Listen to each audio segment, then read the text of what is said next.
할렐루야. 반갑습니다. 2024년도 12월 첫째 주에 주님 앞에 나오신 여러분들을 진심으로 환영하며 축복합니다. 한 해 동안 수고하셨습니다. 이제 남은 한 달 하나님 앞에 우리가 마무리를 잘 해야 되겠습니다. 오늘도 우리 사랑하는 성도님들 말씀에 큰 은혜 받으시고 이 한 해 주님께 영광 돌리는 한 해로 마무리할 수 있는 힘과 능력 받으시고 새해에는 더 큰 하나님의 기쁨이 되실 수 있기를 주님의 이름으로 축복하며 소망합니다. 오늘 본문에 절박한 두 사람 이야기가 소개되고 있습니다.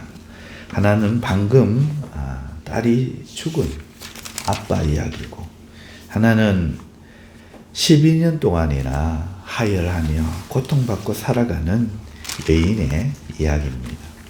이 이야기를 통해서 하나님이 우리에게 과연 무엇을 말씀하고 싶으실까 하는 것이 오늘 설교의 내용입니다. 그리고 그것을 저는 제목에서 여러분 보는 것처럼 믿음의 꽃이라 이름을 지었습니다. 그래서 믿음의 꽃을 본 적 있습니까? 라고 제목했습니다. 여러분, 믿음의 꽃, 무엇을 제가 믿음의 꽃이라 할까요? 오늘 이 두 사람의 이야기에서 우리가 주목해야 할 것이 있는데 한 세 가지 주목할 것이 있습니다. 첫 번째 주목해야 할 것은 두 사람 이야기가 모두 절박하다는 겁니다. 두 번째 주목해야 할 것은 두 사람이 대비되고 있다는 거예요. 세 번째 주목할 것은 예수님은요, 이 절박한 사람들의 요청에 응답하신다는 거고, 그리고 그 응답은 믿음 때문이라는 겁니다. 오늘 이 세 가지를 우리가 주목해서 살펴보면서 오늘 믿음의 꽃, 우리 스스로가 피우는 복된 사람들 되기를 원합니다. 첫 번째 우리가 주목할 것은 두 사람의 이야기가 절박하다는 점인데, 우리는 지난주까지 앞 시간에 이것을 살펴보았는데, 말씀을 드렸었는데, 마태복음이 우리와 아주 친숙한 정서와 맞는 한국적 언어로 예수님을 소개하고 있다는 것, 이 점을 말씀을 드렸습니다. 마태는 예수님이 하신 일들을 아무 해석 없이, 해석을 달지 않고 열거만 하고 있었어요. 직접적으로 나는 이렇게 생각한다, 이렇게 말하지 않고 듣는 사람이 스스로 깨닫기를 바라는 이야기 방식입니다. 마태가 한 예수님 이야기는 모두 하나님이시라면 할 수 있는 일들을 말하고 있었어요. 즉, 유대인들아, 이런 일들을 할 수 있는 존재면 누구겠느냐? 하나님 아니냐? 하는 것을 간접적으로 이야기하는 것이죠. 만일 직설로 예수님이 하나님이야 이렇게 말하면 사람들 고정관념의 생각에 인간은 하나님이 될 수 없고 하나님은 인간일 수 없다는 생각에 무조건적으로 그냥 반발할 것이 분명하니까 하나님이 아니면 할 수 없는 일들을 일일이 열거하면서 스스로 예수님이 하나님이심을 깨닫게 하려고 말하고 있다. 우리 정서와 아주 잘 맞아서 한국 사람들은 이 마태복음이 굉장히 친숙하게 와닿는 성경이다. 이 점을 우리가 살펴봤었죠.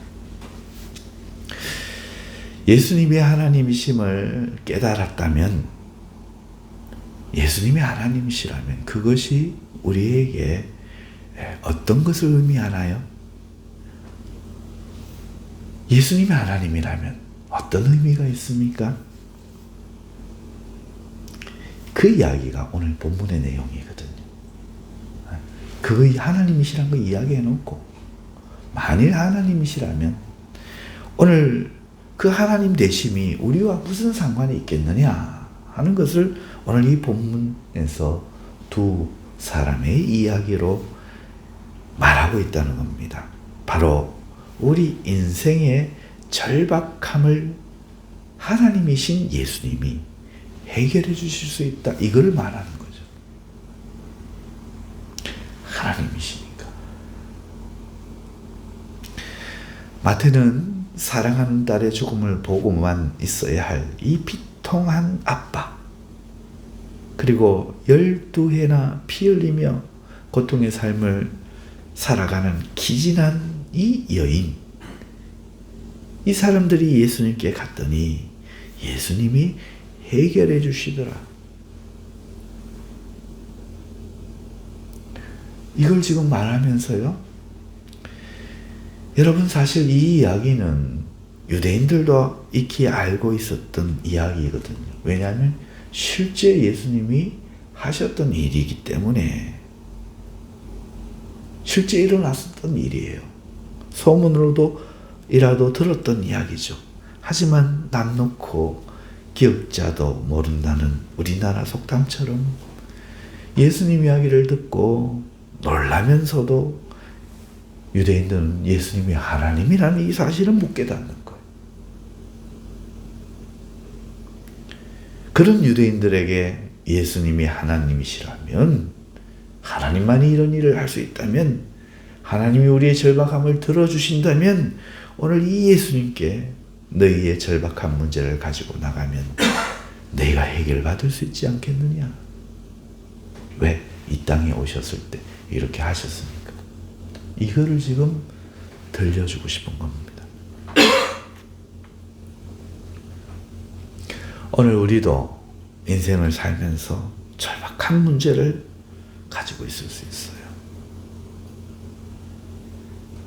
이 관리처럼 사랑하는 이의 죽음이나 아픔을 목도하면서 아무것도 할 수 없는, 자신을 자책하며 절망하며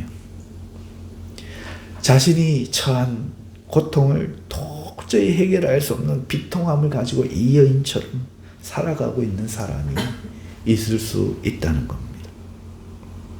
오늘 이 이야기는 우리에게, 만일 당신이 그렇다면 오늘 이 사람들처럼 예수님께 당신의 문제를 들고 나가라, 이 메시지를 우리에게 던지고 있는 거예요.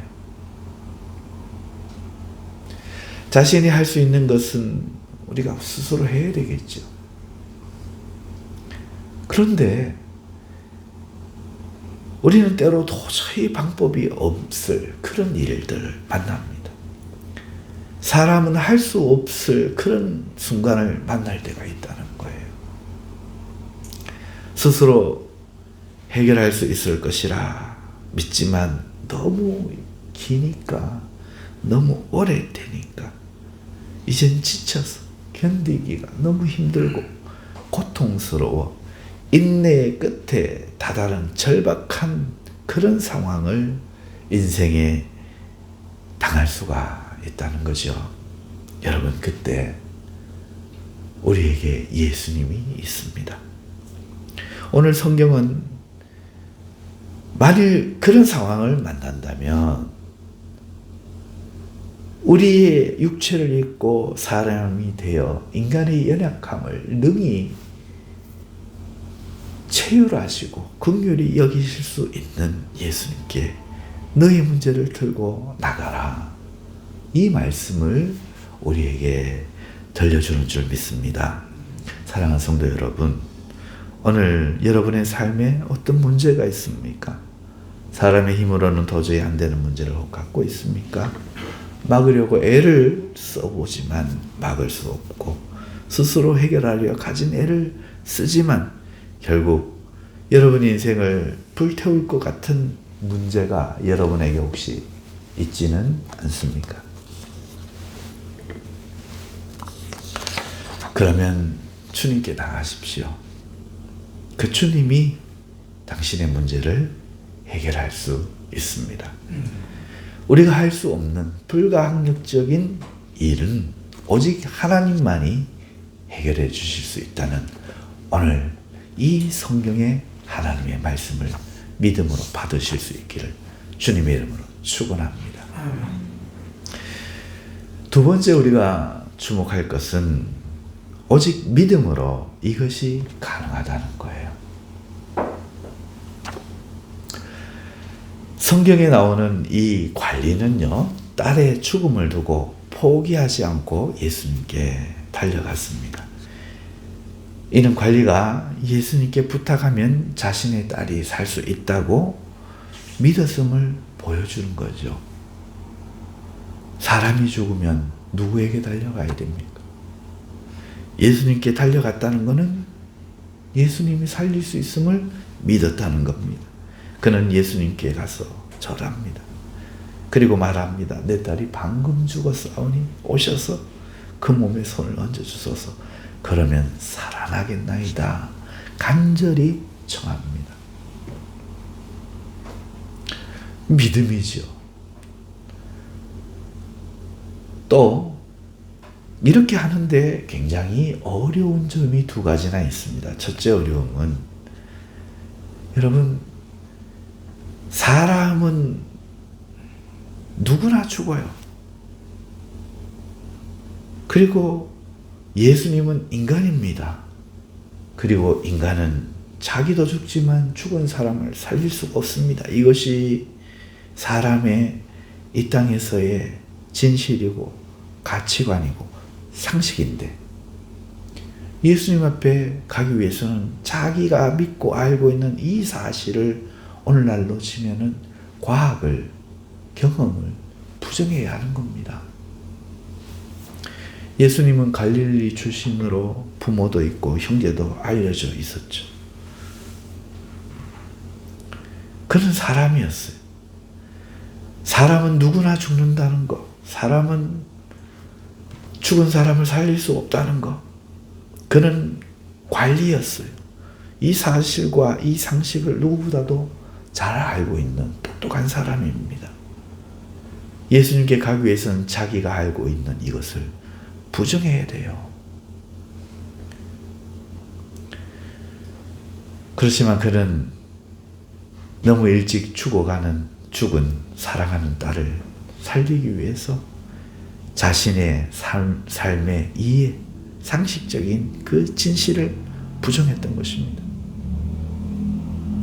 우리가 하나님 앞에 믿음으로 우리 삶의 문제를 해결받기 위해서는요,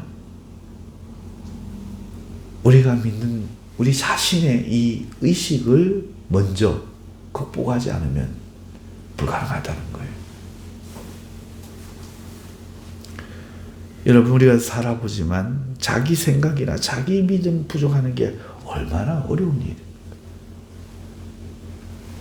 자기를 바꾼다는 거 대단히 어렵습니다. 이것을 했다는 거예요. 두 번째 어려운 점은 앞으로 일어날 대가에 있습니다. 같은 내용이 누가복음에도 나오거든요. 거기서 회당장 야이로라고 소개되고 있습니다. 회당장 야이로, 유대인들의 회당, 바벨로니아 포로 때부터 귀환해서 생기기 시작한 회당 제도의 회당장. 그런데 마태복음에서는 회당장이라고 오늘 본문에 쓰지 않고 굳이 관리라고 썼어요. 이유가 무엇이겠습니까?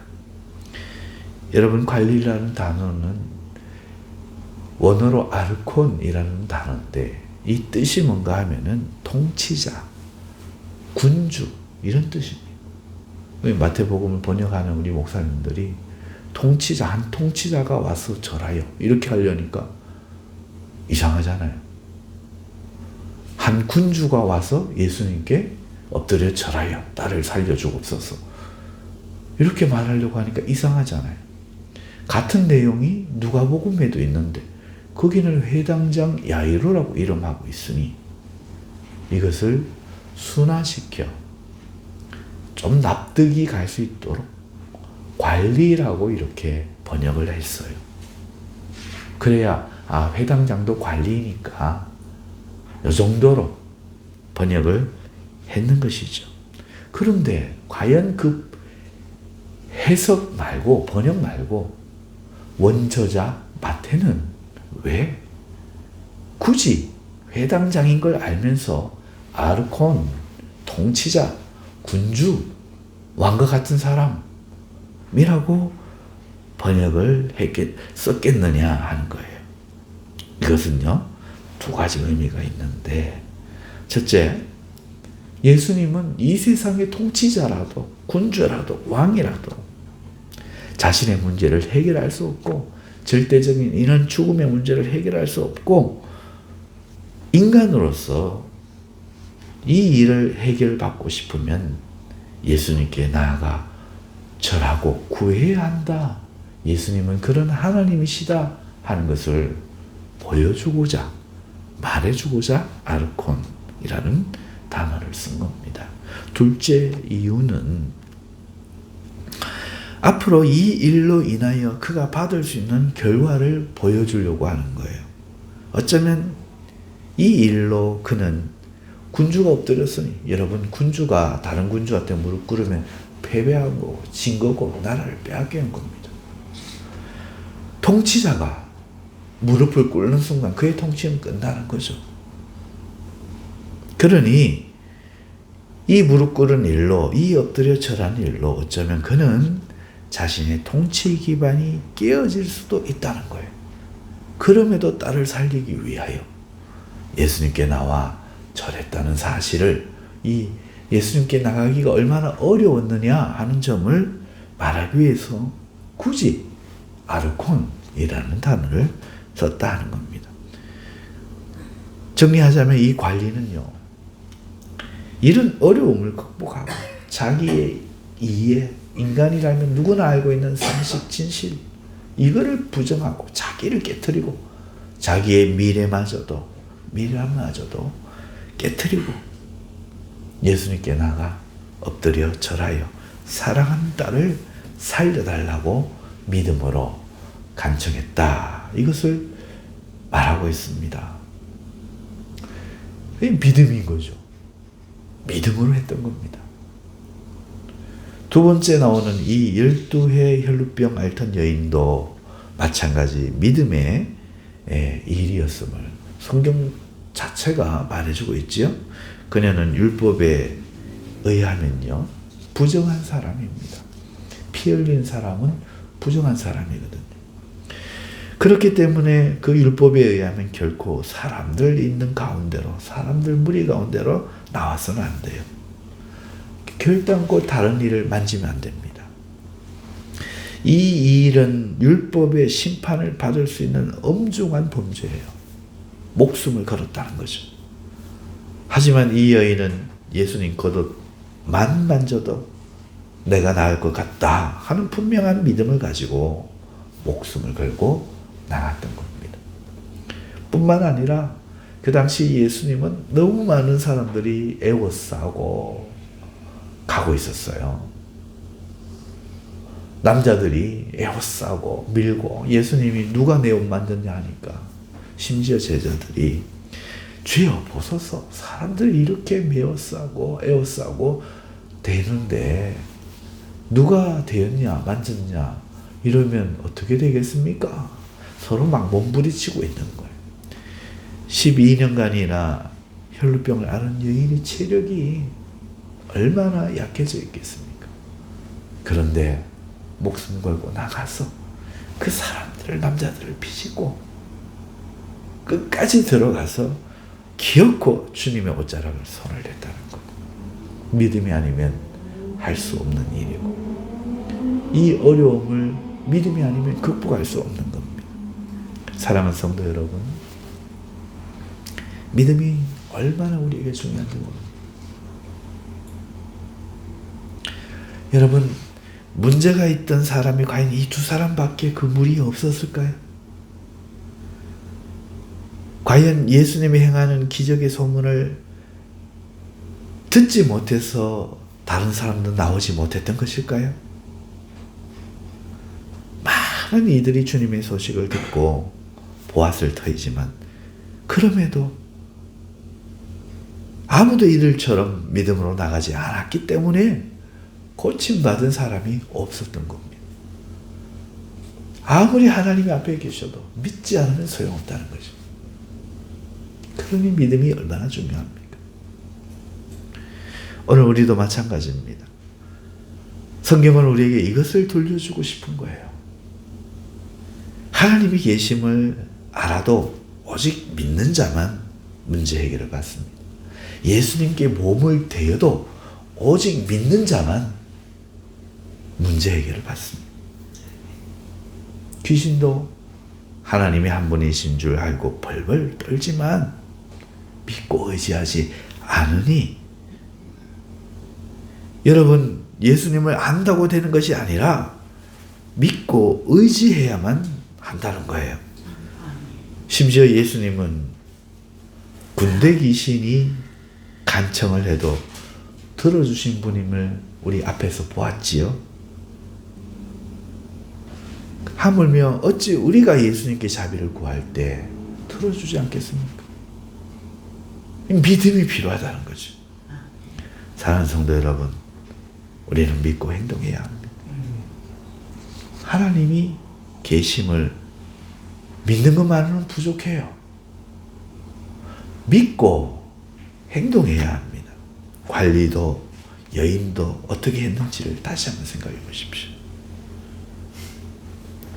믿기 위해 너무도 큰 모험과 각오를 한 것을 기억하십시오. 생각만 한 것이 아니라 믿음을 가지고 갔다가 많은 인파 때문에 포기하고 쉽게 돌아온 것이 아니라 모든 것을 걸고 이번이 마지막이라 생각하고 끝까지 주님께 나갔음을 여러분이 기억하십시오. 여러분에게 이것이 필요합니다. 우리의 믿음은 자기의 이성과 경험이 주는 이런 불신들을 극복해야 돼요. 상식적이지 않거든요. 우리가 믿는 믿음의 대부분은 기적이 필요한 겁니다. 그러면 내가 아는 것을 고집해서는 결단코 이 일이 안 일어나요.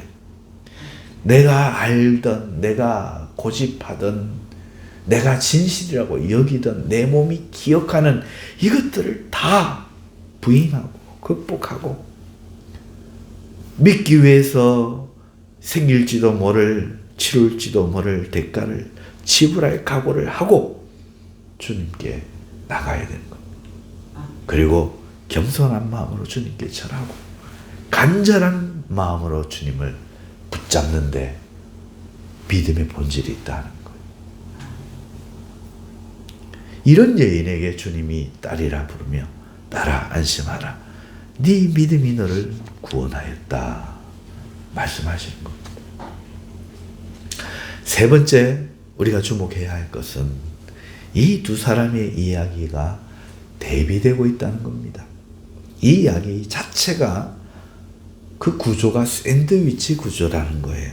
여러분, 샌드위치 구조란 샌드위치 빵으로 안에 채소와 고기를 감싸듯 같은 이야기 중간에 다른 이야기를 넣는 문학적 방법을 말합니다. 그 목적은 이야기의 핵심이 무엇인가 잘 드러내는 데 있어요. 빵 안에 맛있는 야채와 고기가 있는 거죠. 오늘 이야기의 핵심은 이 중간에 있는 이거다.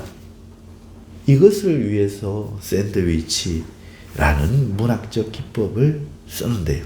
오늘 이 이야기는 그 자체가 샌드위치 기법이라는 거예요.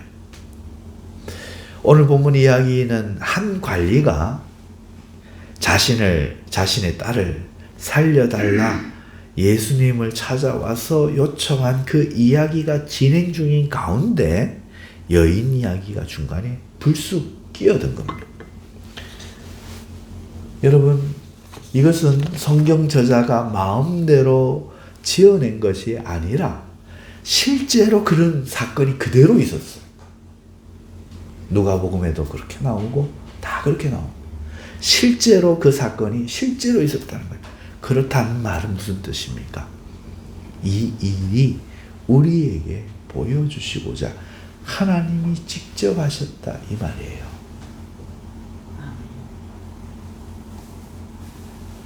그렇다면 하나님 왜 이렇게 하셨는가? 이 여인의 이야기를 통해서 우리에게 뭔가 말씀하시고 싶은 거겠죠? 그러니까 이 두 사람의 믿음을 통해서 이 관리인의 믿음 안에 있는 이 여인의 믿음을 통해서 대비하고 대조하면서 하나님이 기뻐하시는 믿음이 바로 이런 여인의 믿음이다. 여인의 이런 믿음이다. 이것을 우리에게 말씀하시고 싶다. 이게 믿음의 꽃이라 그 말이에요. 앞서 관리도 믿음으로 예수님께 나갔다고 말씀드렸죠. 하지만 본문 어디에도 그를 칭찬하는 내용이 없어요. 보십시오. 칭찬하지 않습니다. 다른 성경 어디에도 없습니다.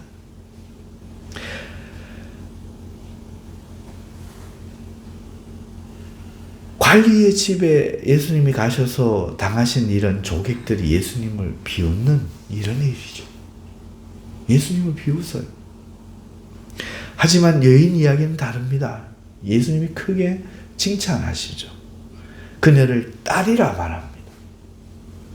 굉장한 칭찬이죠. 안심하라, 내 믿음이 너를 구원하였다. 이렇게 구원까지 말씀하십니다. 즉, 이 둘러싸고 있는 이 관리의 믿음도 훌륭한 믿음 같아 보이지만 이 믿음과 칭찬 없는 이 믿음과 이 여인의 믿음이 대비되고 있다는 겁니다. 그리고 하나님이 원하시는 믿음은 이런 종류의 믿음임을 여인을 통해서 말씀하고 있는 겁니다. 그렇다면 이 관리와 여인의 차이가 무엇일까요? 믿음은 동일하지만 관리는 예수님께 찾아가서 이렇게 말합니다. 예수님이 오셔서 내 딸에게 손을 얹어달라 요청합니다. 반면 여인은 주님께 부탁하지 않아요. 스스로 예수님께 나아가서 예수님을 만집니다. 이 사실이 극명하게 대비되죠. 즉 하나님이 원하시는 믿음의 핵심은 하나님을 믿되 관리처럼 하나님이 자비의 행동하시기를 구하고 기다리는 방식이 아니라 이 여인처럼 믿음으로 스스로 하나님의 능력을 취하는 이것을 하나님이 칭찬하신다, 원하신다. 이것을 말씀하고자 하는 거예요.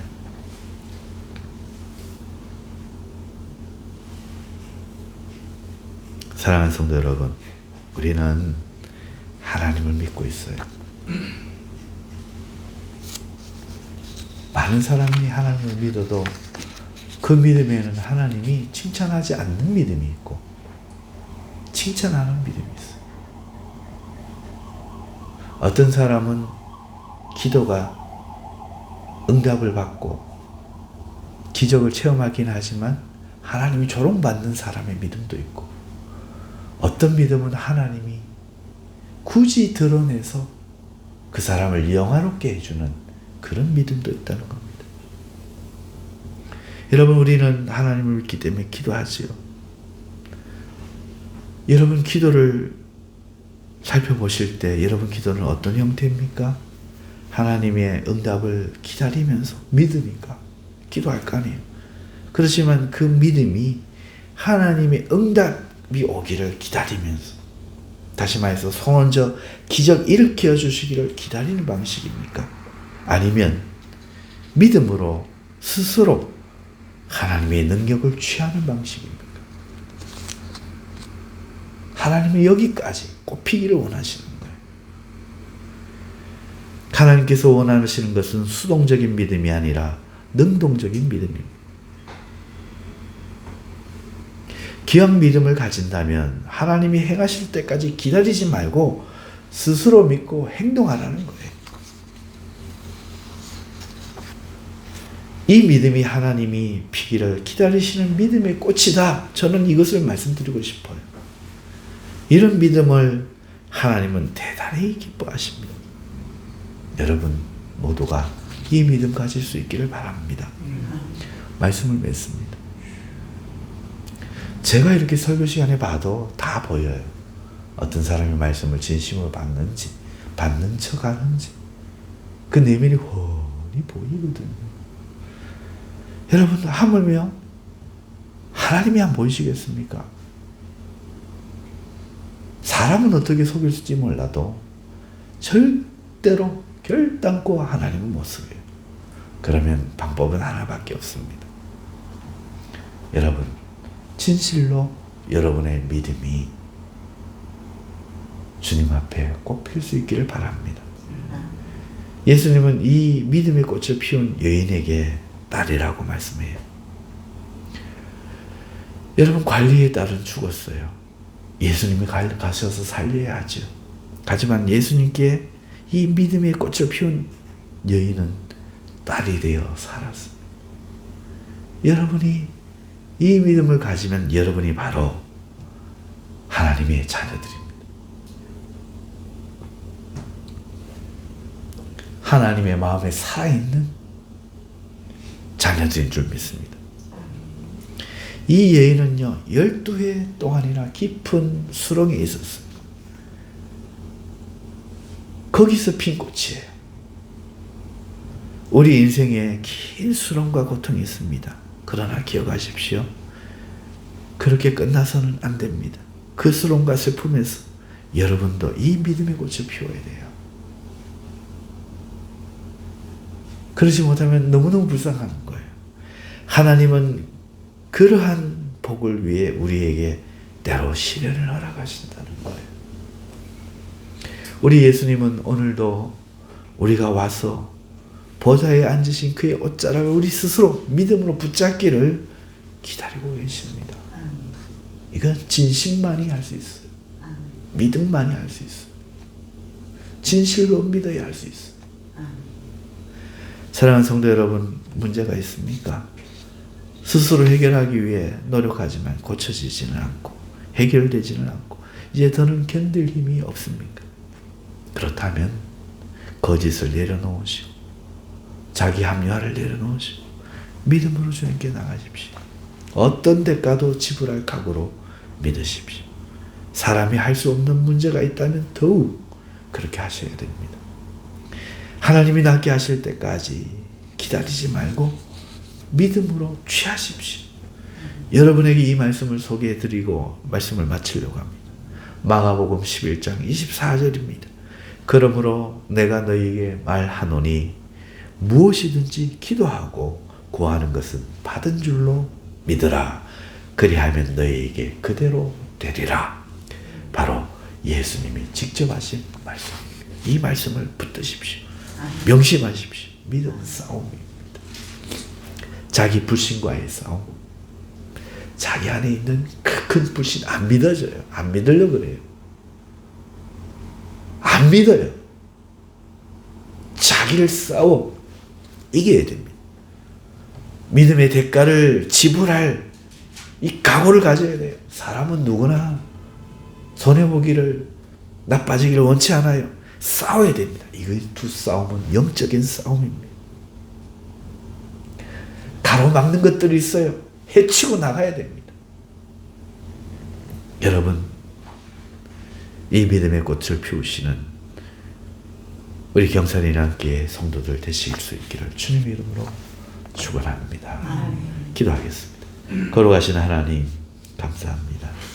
주의 거룩하신 이름으로 오늘 우리에게 주신 놀라우신 생명을 오늘 우리가 믿음으로 받아 지옥으로 떨어지지 않고 우리 모두가 천국으로 향할 뿐 아니라 이 땅에서 하나님의 기뻐하시는 뜻을 삶으로 담아내는 삶이 되게 하여 주시옵소서. 예수님의 이름으로 기도드립니다. 아멘.